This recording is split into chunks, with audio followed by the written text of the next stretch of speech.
Hey everybody, welcome to our Tesla's Buyer Guide Part 3. In our previous versions, in Part 1, we covered on how to buy a Tesla EV and to do the pre-buy inspection, what the things you should be looking for, and on basically, how to acquire and what are the things you want to look for on a new vehicle. In our second installment of the series, we looked at how to operate the vehicle in terms of the software, the screen, things of that nature, and taking a look at all of the different functions in the vehicle for your new Tesla EV. So here we are in the third installment, and what we really want to take a look at is the maintenance and the upkeep of the vehicle, the things that you really need to know about as soon as you get this EV home, and the things that you need to take care of as time goes on. What are you looking at in terms of cost? What are you looking at in terms of taking care of it, and basically dispelling a lot of the myths. And what we're going to take a look at, we're going to take a look at the HEPA filters, the cabin air filters. We're also going to talk about the electrical system with the charging, things of that nature. So stick around, like and subscribe. I'll see you back in just a moment.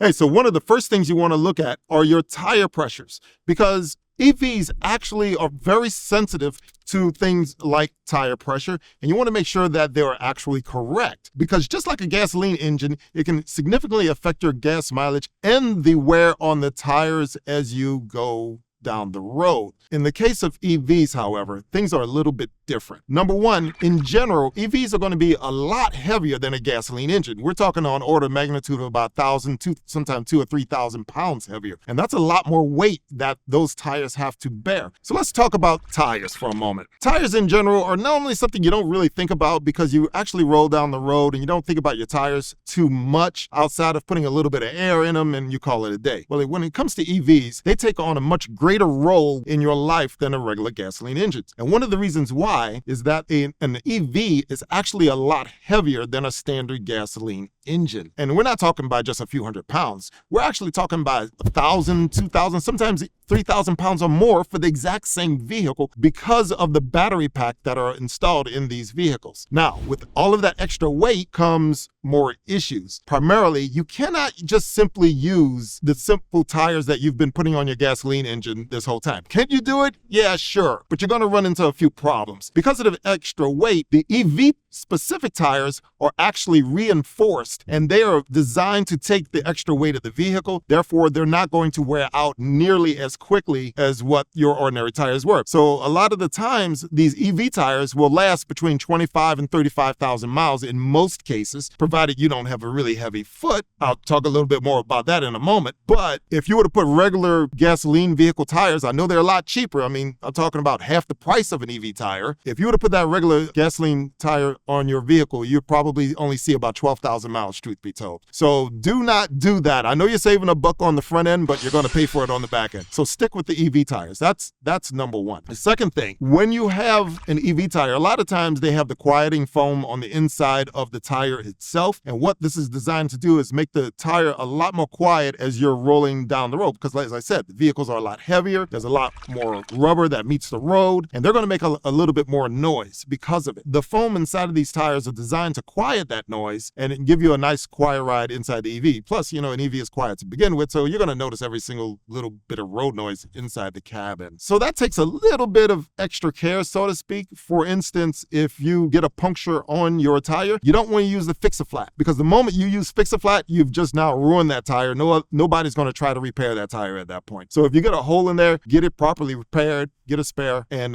get it changed out. Don't try to use the Fix-A-Flat unless you're in a dire emergency. It will work, but just realize you're going to have to replace that tire very quickly thereafterwards, once you get to your destination. In order to save on the wear on the tires, the other part with the EVs is that they accelerate a lot faster than a gasoline engine. And you have to really understand this.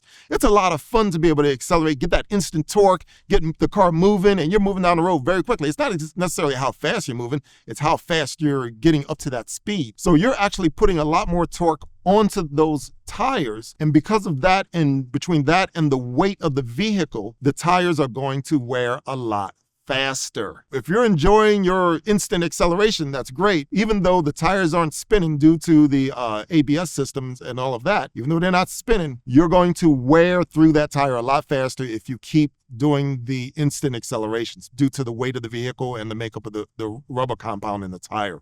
So keep that in mind when we start talking about tire duration, how many miles you can go and all of this. This is one of the reasons why with a lot of EV tires, you're not going to get some warranties on some of these tires. And they're definitely not going to be 45,000, 50,000 mile tires like you're used to. We're talking anywhere between 20 and 30,000 typically for the tires. And they're also going to be a little bit more expensive than your ordinary gasoline tires. So keep that in mind when you do the hard acceleration. What should we look for in these tires? Well, there's a couple things you should look for. The very first thing, obviously, is the tire pressure. So let's talk about the tire pressures for a moment. In a lot of EVs, you're going to be somewhere in a neighborhood of 40 PSI. For instance, in the Model Y Juniper that I have here, you want to have 42 PSI, which is much different than a lot of gasoline vehicles, which is around 33 PSI, 32 PSI. So you're carrying a higher PSI simply because, well, like I said, the weight of the vehicle. So you have to pay extra attention to your tire pressure. So ideally, like I said, in a Model Y, you want about 42 PSI. The Model 3 is going to be very similar, but like the Cybertruck, you're talking 50 PSI or even up to 65 PSI if you're towing a trailer. So weight has a significant effect on your tire pressure. So I highly recommend following the manufacturer's recommended tire pressure,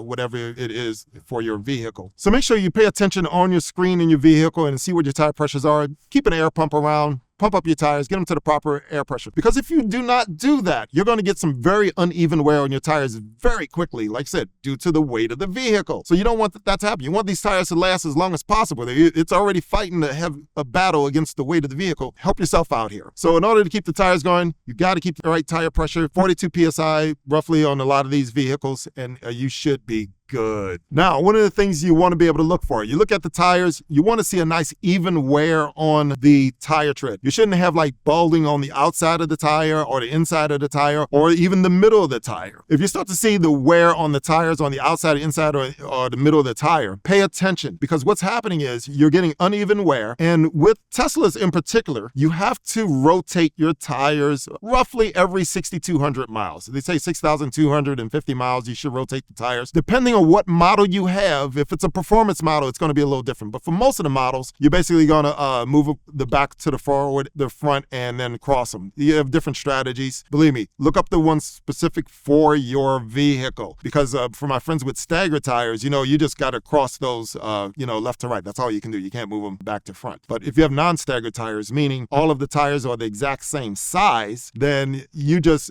need to follow what's in your manual, in which case you're just going to move them from back to front and might cross them. You can have Tesla do this for you. It costs $65 to have your tires rotated. If you want to do it at home yourself, you can always feel free to jack up the car and, move them around yourself. I highly recommend getting a nice big jack.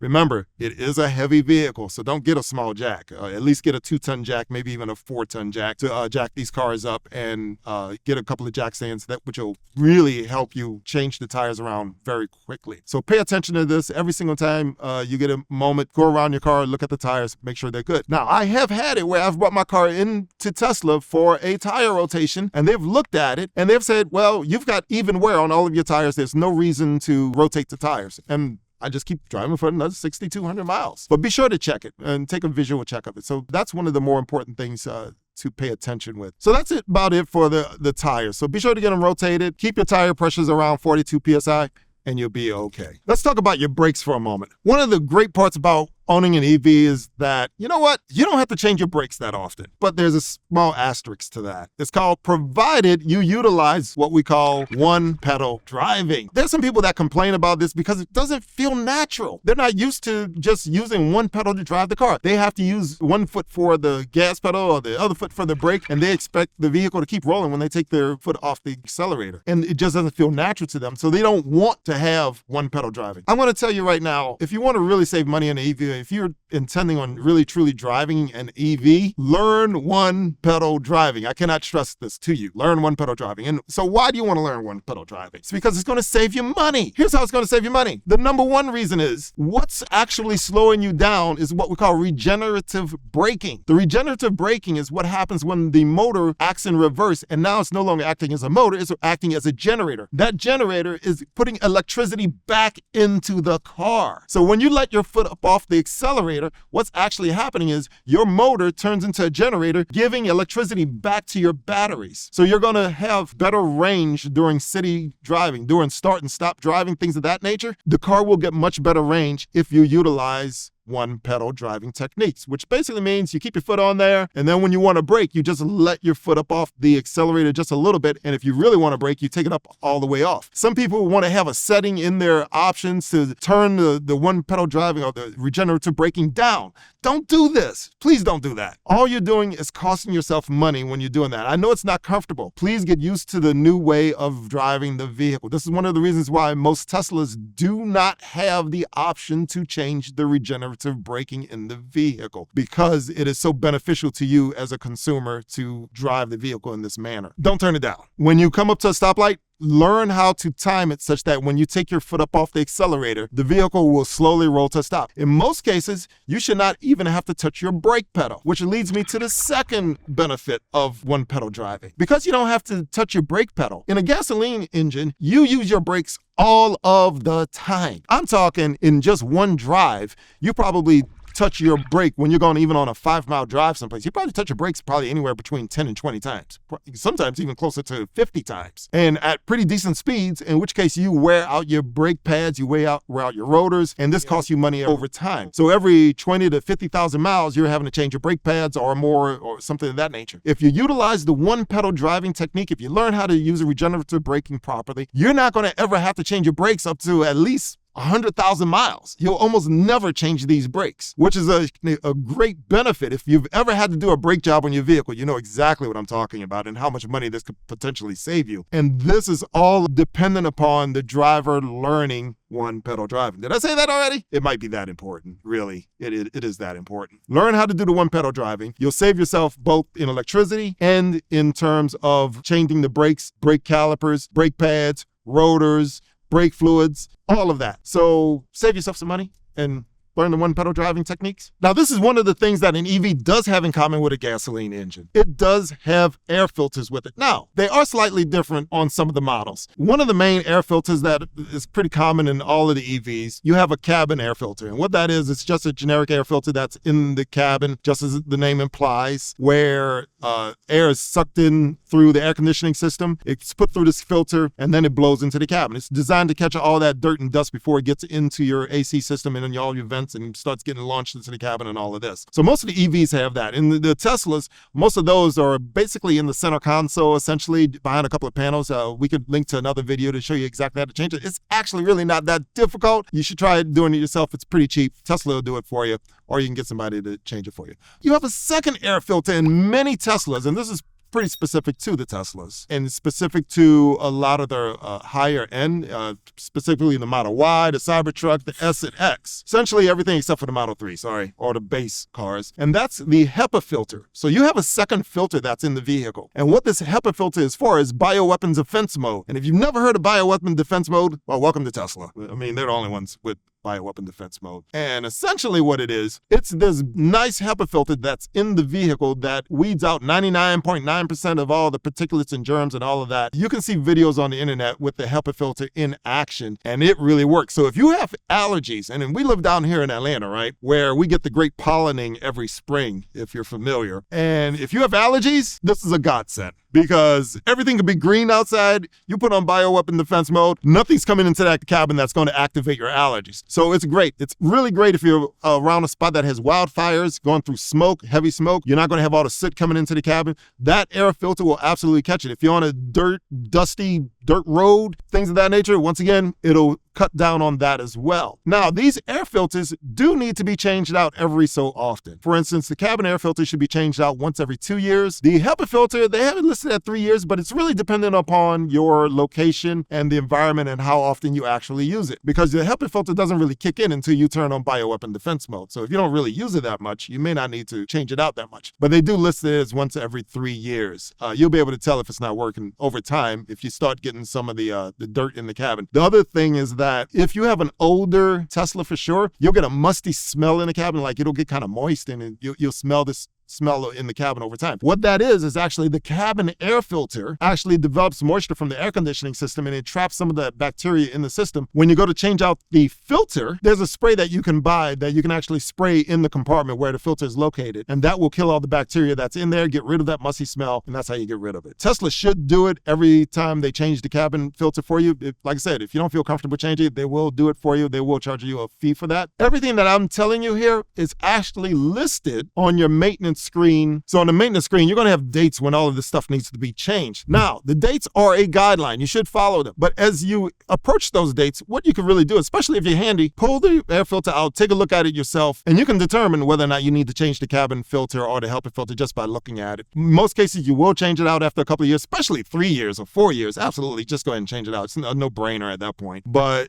sometimes you might be able to wait a little bit longer if you don't want to spend the money just now. So that's really the air filters in a nutshell. That's all there is to it. So if you have a Tesla, you know it has a lot of glass on the vehicle. In fact, you can see out of your vehicle quite well, except for maybe a Cybertruck. But there's a lot of glass. Well, with a lot of glass, you've actually got to keep it clean. And so that's what I want to kind of hit on real fast, because not only do you have to keep that glass clean, but you also have to keep your cameras clean, because especially in the case of Teslas, you have full self-driving, and that FSD needs clean cameras to operate properly. People ask me, I was like, well, what should I clean it with? How should I clean it? And the generic answer is try to use something that's alcohol-free in general. Also, do not use any type of Rain X or some type of water beating formula that makes the water beat, because what's going to happen, that's going to create a bit of a sheen on the glass, or a bit of a fog on the glass, and it's going to obstruct not only your vision, but it's going to obstruct the vision of the cameras as well. So stay away from Rain X. I know I love it too. I use it on several of my vehicles, but when it comes to the EV, avoid. Now, what should you use? In my particular case, I happen to use Sprayway glass cleaner. No, this is not an ad for Sprayway, I promise you. But I will put a link to it in my Amazon store where you can get this ad on Amazon. It's actually pretty cheap. I buy them by the 6-pack, truth be told. So use Sprayway glass cleaner. I use this on all the camera lenses, all of the windows, everything. It works really well. So this is one of the few ones I could absolutely recommend. There are a few others out there. I know a lot of guys are going to have suggestions about what you should and shouldn't use, but this is the one that I use. The second thing you're really going to need is one of these, a microfiber cloth, because this won't scratch the glass on your windows and it won't scratch up your cameras. So be sure to use this on your vehicle all the way around. So between the microfiber cloths and the Sprayway, you can keep it clean. Now, while we're on the topic of cleaning glass, if you happen to have a Tesla, this is especially important. If you've bought a brand new Tesla anytime in the last couple of years, you've seen the dreaded message, clean camera due to visibility or something along those lines, got debris on the camera. And it's from the front camera in particular, the one that's right up there at the top of the windshield. That's the one that actually fogs up the most, and it's due to off-gassing, particularly with the new vehicles. When you buy them, it's the materials inside of the vehicles that's causing this. Or if you happen to vape a lot in your vehicle, that will cause it as well. What'll happen is the fumes will get trapped inside that compartment where the cameras are located, and it will fog up the part of the windshield you can't clean, or I should say not clean easily. You'll get that message, and so the cameras don't work as well as they should be, and you'll get that message that pops up on your screen. So if you happen to get that message on your screen, have Tesla clean it. The first cleaning is free. Then after that, you're going to have to pay them to clean that camera. So you can either pay them every so often to clean it, or you can go watch my video. We show you how to clean this thing in about 10 to 15 minutes. It's really not that difficult. You just got to follow the steps that I've put out in the video. You do that, you'll be just fine, I promise. Most of the 3s and Ys clean up the same way. The Cybertruck's a little different. We'll come out with a video specifically for the Cybertruck. It's just slightly different, but realize you got to get it clean. So one of the reasons you have an EV is that you love the technology in the vehicle. And especially if you have a Tesla, I can't speak for some EVs from some other manufacturers, but I can definitely tell you in the case of Tesla and a few other more advanced EVs like Rivian, Polestar, things of that nature, we can update the software in the vehicles over the air. Which is a great feature, because in most cases, after owning the vehicle for a few months or even a year down the line or more, your car is a lot better than when you bought it, which is hard for a lot of people to imagine that their car actually gets better with time. But in the case of Teslas and a lot of EVs, this is definitely the case. I have a lot of new features in the vehicle that I just simply didn't have when I bought the vehicle. It's just that simple. It's a great feature. But you got to remember, you have to update the system every so often, or at least let the system update itself. It pretty much takes care of itself, but there are a couple of things that you should do just to make sure that it is up to date. Hook it up to Wi-Fi at home. If you are at home, go ahead and set your Wi-Fi in the vehicle to your Wi-Fi network at your house. That will allow the car to connect to the internet, and it will automatically download the updates. When the updates are ready, it'll notify you in your app, letting you know that it's ready. Hit install, and just like your computer, it will eventually reboot for about an hour. And once it's rebooted, you will have a brand new software system in your car ready to use, and with all the new features, so we can actually take pictures of ourselves with sunshades on. In the Tesla menu specifically, if you go to the software menu, there's an option down there that you may want to be aware of. It says standard, and then it has advanced. In most cases, for most people, you want to be in advanced. And what this does is set the timeline for when you get the update. Do you want the update as soon as it's available for your car, or do you want to wait a little while and watch everybody else's car crash and burn first before you get the update? So that's essentially what those two options mean. Whether or not you want to get the update as soon as it's ready, or do you want to wait a little while? In most cases, you want to be on advanced because most people want to get the latest version of full self-driving as soon as it comes out. Other people don't want to do that. Now, having said that, I can't stress this enough. You have absolutely no control over when you're going to get this update. Just know that you can't just simply do a reset of the vehicle and force the software to come in like you can on a computer or something of that nature.